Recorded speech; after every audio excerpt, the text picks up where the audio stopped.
vaende zvangu kuZimbabwe. Yes. Vaudze kuti muri kuona Monya repakanyemba border post alongside Monya repagokwe keda munhu akatsuka kuti svi po rikiti bvu ayaya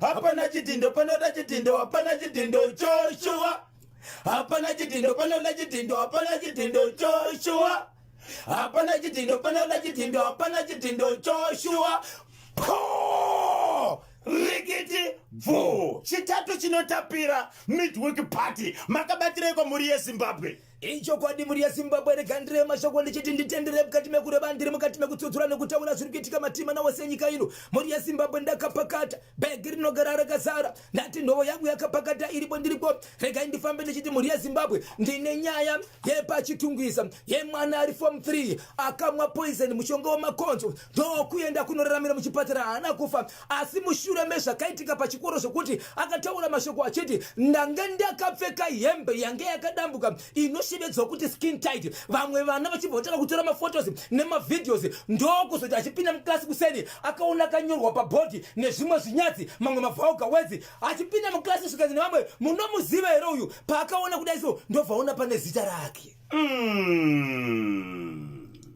Ndine nyaya ndinayo yekuDZ extension mukati meguta reHarare mwana ane 11 years akabatwa manheru achigeza tsoka dzake akapedza 6 days vasingamuwani akazowanikwa mune imwe nzvimbo yekumbare yakazodhambwa asi mwana anotaura achiti izvo ndange ndakavharirwa munzvimbo yemuHarare munzvimbo kunonzi Stonebridge ndokwaanga ari zvakazotaura kuti aishandiswa achiita muri yeZimbabwe ndo zvandinazvo. Zimbabwe ndine update yegokwe zhombe ichiri kuenderera mberi hey yemutumbi uya usati wavigwa uya ndinawo mashoko. Yes.